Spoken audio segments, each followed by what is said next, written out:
An autumn wind blows in from the northwest, dislodging the first leaves from their homes in the trees to tumble swiftly to the soil below. The seasons are changing. It's time. Time for apple pie and spiced cider, pumpkin carving, campfires with friends. Like me, perhaps you found yourself longing for a tabletop experience to accompany these autumnal activities. Something to share with friends on a fall afternoon. To weave together a story like those we love so much. Somewhere along the way, I stumbled upon Under the Autumn Strangely by Gentz. And, like Alice, I tumbled down the rabbit hole of imagination, instantly sparking wondrous ideas of the stories I could weave with friends around a table. I knew I had to find a group to play this game with and see what sort of autumnal, anachronistic story we could tell.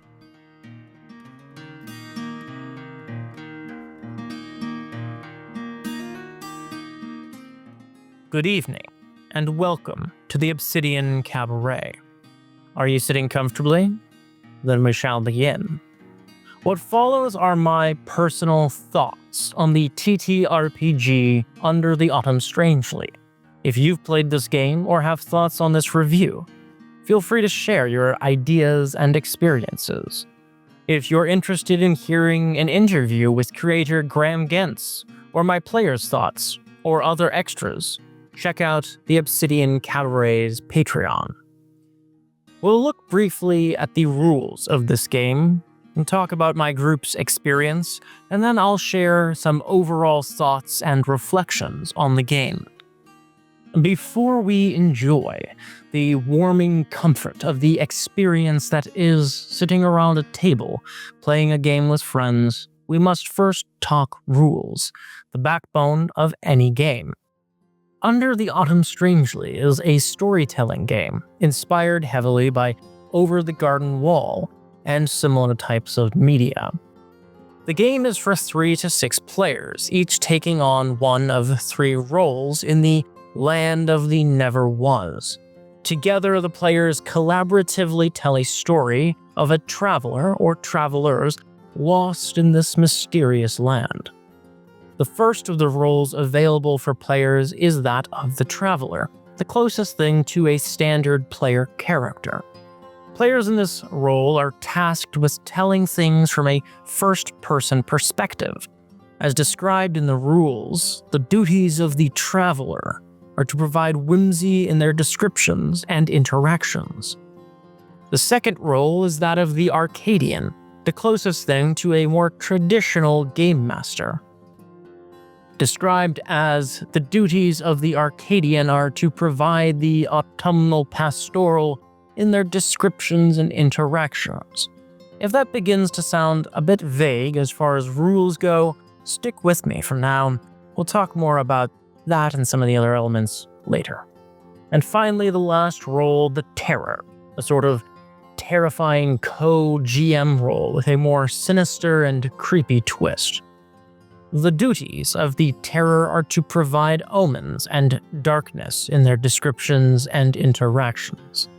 Now, each role must be filled, hence the 3-player minimum.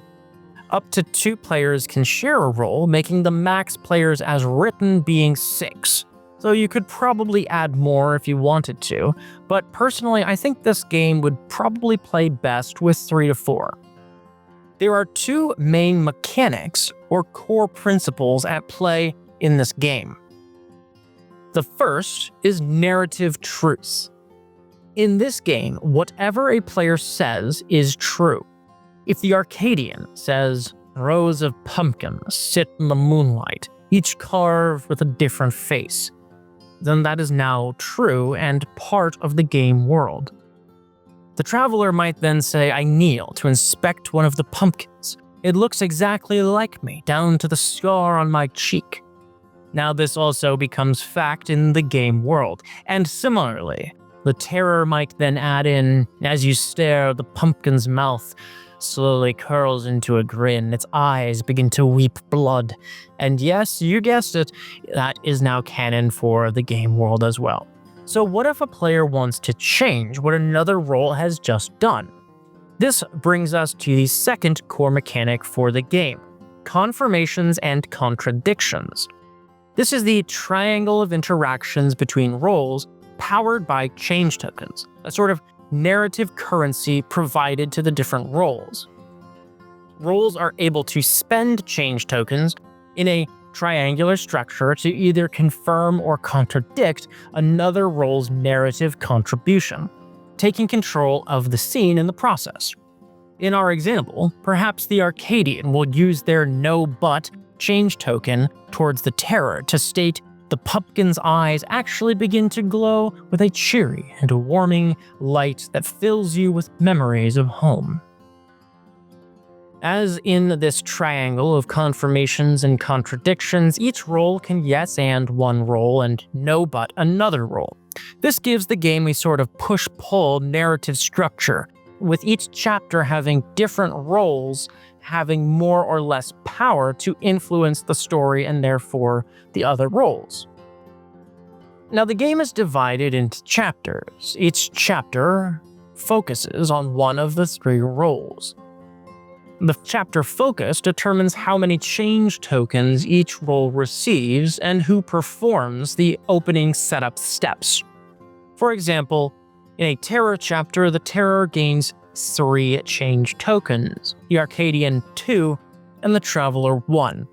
The terror also selects some opening music, delivers the opening narration, and poses the central question of the chapter. Now, while there's no set time for each chapter, it is reasonable to assume that an individual chapter might last 30 to 90 minutes, depending on the player count, their engagement, and the depth of the question asked, as well as any other factors that might play into your table. In our experience, each chapter lasted about an hour. When starting any new chapter, each role prepares in their own way. The travelers decide if they want to keep playing the same character if they had been playing one, or create a new one following some easy character creation steps. They'll start with a name, age, and pronouns. Then they'll decide how they appear to others, and how they see themselves. And lastly, what their character was doing just before they became lost in the never was. Then, they will share their character details with the group. The Arcadian secretly selects one autumnal pastoral image and one surreal agrarian image, and the Terror secretly selects a theme that they will weave in for the chapter. Once everyone is ready to play, the chapter begins with the chapter lead picking a piece of music to set the chapter's mood, offering the narrative introduction, and then posing a central question that will be the focus for that chapter. A chapter ends once that central question is adequately answered, when one role runs out of change tokens, and when a player calls for a fade-out. Now that's more or less the core of the system, aside from a few notes on pacing and optional story elements. With the rules in place, let's look at my experience actually playing Under the Autumn Strangely. I pulled together 3 players who I felt would enjoy this game and would play well together with an unfamiliar system.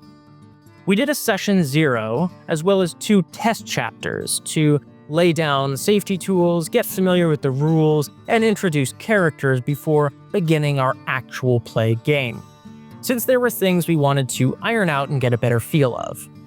For our campaign, I took the role of the Arcadian.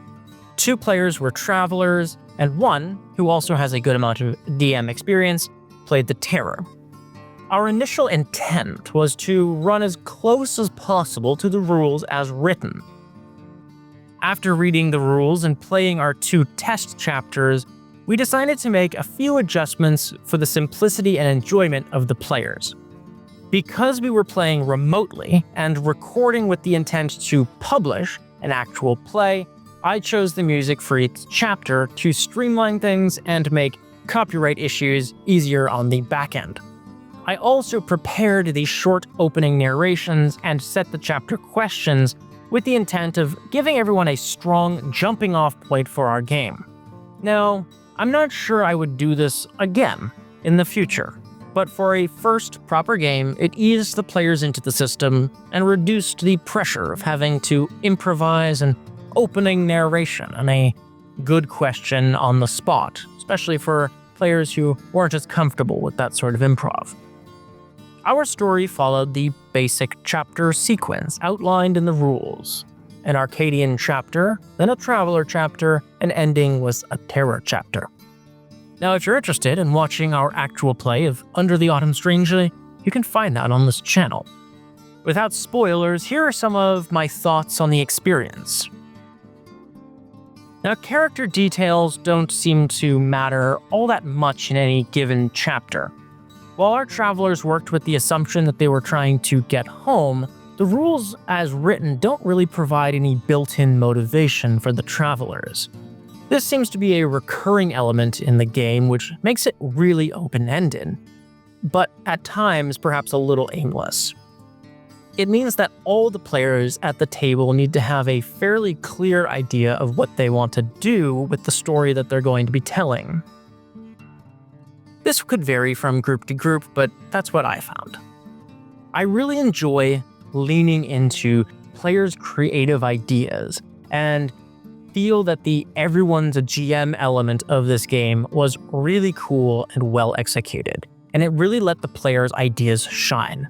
There were multiple times when players came up with creative things, for example, the Terror adding something brilliant that I realized was a much stronger story element than maybe what I had in mind, and I loved getting to build on it. The rules did a fine job of facilitating and moderating the story throughout. Another thing we started to notice during setup, but really experienced during play, was that the rules don't clearly define what each role is aiming to do. Now, this isn't to say it's good or bad, but depending on the group you're playing with, it could go either way. The starting question is generally what offers the overall chapter direction, and during our test plays, I'm not sure that the question was always enough, or that the rules provided enough guidance for how to craft a good question for this particular game. While our group was generally very balanced and played well together, I could see how it could begin to feel like one of the roles might end up starting to take a back seat as the action might be happening between two other roles. I felt that the triangle of improv worked generally well, but also that sometimes the game felt like it could use a bit more structure to keep the story moving rather than relying only on players making up the next beat. We realized this early on, which is part of why we did the second test run. The rules suggest that each role simply makes up their details, but without coordination, the game can feel a little disconnected. Everyone chasing their own ideas with different tones, also trying to encourage and keep each other's contributions alive. It can quickly become a juggling act where all the players are tossing objects in the air at once, but no one's quite sure what they're going to try and catch. Ultimately, we had a good time playing this, even if the rules themselves didn't offer the most tools for every situation. Again, if you want to hear directly from the creator or the players and their post-game thoughts, check out the Obsidian Cabaret Patreon, where that content is available. Now that we've played through the game, it's time to turn the page and dig into some of the more detailed thoughts about Under the Autumn Strangely. Now keep in mind, this review structure is new. I recognize that it's not perfect, but it helps to give me some structure to my thoughts. Games like Under the Autumn Strangely offer players a great deal of agency when it comes to their actions. Each player is an equal world builder, which creates a wonderfully collaborative storytelling experience. with plenty of opportunities for creativity. However, if your table of players is not used to GMing or doing improv, this might feel a bit jarring to jump into. On that note, this game is likely going to be difficult for players not comfortable with that high level of improv. The roleplay support is fairly limited, and with the confirmation contradiction triangle providing structure but little guidance on how to use it effectively and not offering a lot in the way of motivations for the roles to pursue, it means that if your table of players do not come well equipped with a pocket full of narrative tools already in their tool belt, these rules are probably not going to help you much along that way. The bones of this game are light, which could be considered positive, but they also feel a little bit hollow. On the page, the rules are simple. In practice, they feel as though at times they're in need of some clarification. The confirmation contradiction triangle is very lightly explained, and while it's fairly apparent in its intention, at our table we still occasionally wondered why we couldn't use a change token in a different direction, if it would create a stronger story in the end. Of course, we could do this, but as the sort of main core mechanic for the game, if we broke that, then the rest of the game kind of goes with it. All of us are fairly experienced TTRPG players, but have less traditional improv experience. So the triangle structure offered limited practical guidance for when to invent freely and when to spend the change tokens to alter the story. For a game built around collaborative storytelling, the system sometimes felt more like a structured improv exercise that it was so rules light to the point of being a bit vague, yet rigid enough to potentially maybe interfere with an impactful story moment. Now, character creation for the travelers is only 3 steps, and it could be done in probably less than a minute. While it makes it fast to get into play, it also ends up being so open-ended that it felt a little unnecessary. The prompts didn't give much for the players to work with. For example, instead of asking how the character came to the Never-Was, it might be more effective to ask what the character was trying to achieve in the Never-Was. That would help establish motivations and give the players a bit more direction when starting out.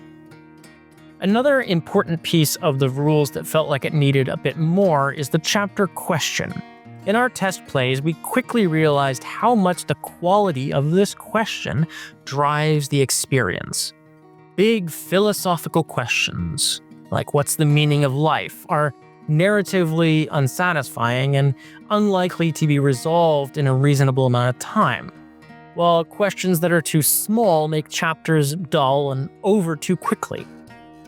The rules don't provide enough guidance for crafting good questions that fit the structure of this game, even though they are the backbone of every chapter. Note that the creator did a very thoughtful response to a similar comment about how to craft good questions on the game's itch.io page, which, if there's a revised edition of this game, I really think should be included, as it covers a lot of the problems that I had when reading through the question section of the rules. In the end, the rules achieve what they set out to do, but only if all the players are fully committed. Otherwise, the structure begins to collapse like a house of cards. In Under the Autumn Strangely, the change token system offers an interesting narrative conflict resolution mechanic. It generally works well, but the lack of a definitive way to resolve certain types of narrative disputes meant that it felt like we avoided pushing too far in any one direction. If we had truly reached an impasse, the rules provide no real solution in that case. Combat couldn't really function in the traditional sense in this game. And that's not necessarily bad. The system can only support sort of stripped down narrative style fights, which even then, outcomes depend heavily on which roles hold change tokens available, meaning that results could pretty quickly start to feel unsatisfying to one side or the other, but are still likely to be resolved fairly quickly and keep the story moving. Consequences are another space that feel a bit lacking. The rules have some notes on cliffhangers and resolutions, but there's little on how to handle successes or failures or conflicts that push beyond the contradiction-confirmation system. Overall, though, the triangle of confirmations and contradictions works pretty well for conflict resolution. Despite some of my misgivings about the rules and how they're presented, if there's one place I feel this game really shines, it's in its simplicity. The game is easy to learn and easy to teach. With no dice, no math, and very few rules, it's in theory accessible to new players. While I do feel that some of the rules should be explained a bit more thoroughly, me and my players never felt bogged down by complexity or having to check rules during our game. Visuals in the book to help maintain some elements like the narrative triangle were a welcome touch, especially for visual learners. The learning curve is overall easy. Our group only needed to read through the rules and play a test chapter for about an hour before we felt comfortable with how to proceed. I would think most anyone with some TTRPG experience will be able to understand the rules pretty quickly.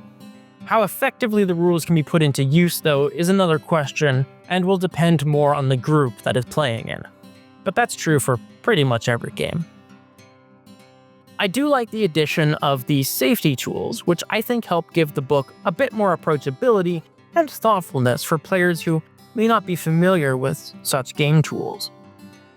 I also really like the addition of the O-card safety tool, a sort of positive reinforcement to encourage when players are enjoying a scene or element.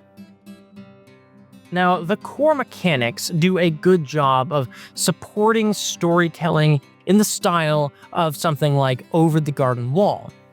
The 3-roll push and pull system works for this niche, and with homebrew editions, it could be adapted to really any other setting. Now that said, there are so many other TTRPGs that provide strong mechanical frameworks that Under the Autumn Strangely is probably best suited to its intended purpose and the type of story that it's built for, unless you really love the playstyle. But I could easily see it used in any number of fairy tale type story narratives, and if you and your group really like the fast and loose improv rule set, I'd say go for it. See how it plays. Stepping back even further from mechanics, let's take a look at the lore and world building of the game. While the tone is clearly inspired by Over the Garden Wall, the rulebook itself provides fairly little in its own world building, really leaning into the players to bring their own creativity to the game, as in all elements of this game. That isn't necessarily bad, but for some areas, it feels maybe a little underdeveloped. For example, the terror is described in tone, but not in purpose. What exactly are they trying to do? It would be nice if there was at least some examples for new players to be able to jump into. Now, I've mentioned some of the character creation details that are similarly vague, and I find the Arcadian in the same situation, as it would be nice if there was just a bit more world-building elements that could help give players drive for their roleplay when learning this game. So we're now left with the book itself. Keep in mind, this entire TTRPG was made by a very small team of around 3 people, so my critiques are to be taken with a grain of salt, as considering the team size, it's a very nice little book overall. Ryan Kahn is credited with the layout of the book, and for a short rule set, the layout is functional but not particularly polished. The layout communicates the rules clearly enough, but the typography design feels a little plain, a bit like reading a dressed-up Word document. Now, with another design iteration or two, the layout and design could be polished into something a little bit more refined. I'm not going to hold this against the game that much. I'm sure the designer did the best they could with the time and resources available. The layout and design are functional, and for this game, they're wholly adequate. The art does some heavy lifting in communicating the tone this game is going for. The cover is particularly nice. Done by an artist called Senza Della Donna, it's evocative and inviting. You know what they say about judging a book by its cover. but in this case, that's a good thing. The rest of the art is fine. The aesthetic is fitting, with repurposed and recolored vintage book illustrations that match the tone. As someone who uses a similar method for a lot of my own projects, I get it. While there isn't a lot of art, the selection and placement complement the text well. For me, art often determines whether I'll buy or keep an RPG book, so I appreciated the attention here, even if the vintage book art doesn't feel quite as bespoke as a book with custom art would. That being said, for such a small team, I think the use of art like this, stylized in their own particular way, is an incredibly clever way to build out a book that looks good on a lower budget. Some games are built for years-long campaigns, and others are meant for a single session in an hour or less. This game feels built for a cool afternoon in October. I think 3 or 4 hours is really the extent that any of my group would enjoy playing this in one sitting, as the constant improv nature of it can be a lot more draining than a TTRPG where you check a stat now and then and toss a dice a few times an hour. This game feels like a little seasonal pocketbook, something you might store with your Halloween or Harvest Festival decorations, to be rediscovered once a year like a forgotten treasure and played with family or friends.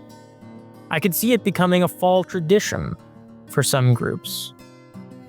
For me, I don't know that this game would be the right fit for multiple sessions in a row, and I don't know that it has the legs for an extended campaign or ongoing play for the types of games that I'm interested in. But for telling a even semi-coherent long-form story, other systems simply provide more tools that just keep things flowing. But still, for a fun and spooky one-shot on a fall evening, it works perfectly well. Last but not least, let's talk about value, cost, and who I feel this game might be best for. At $10 for the PDF, the game is worth picking up if it appeals to you even a little bit. Like the season it's named for, Under the Autumn Strangely is fleeting but charming. And I think if stories like Over the Garden Wall appeal to you and your group, and you want a short one-shot type TTRPG, this could be a very good fit for you.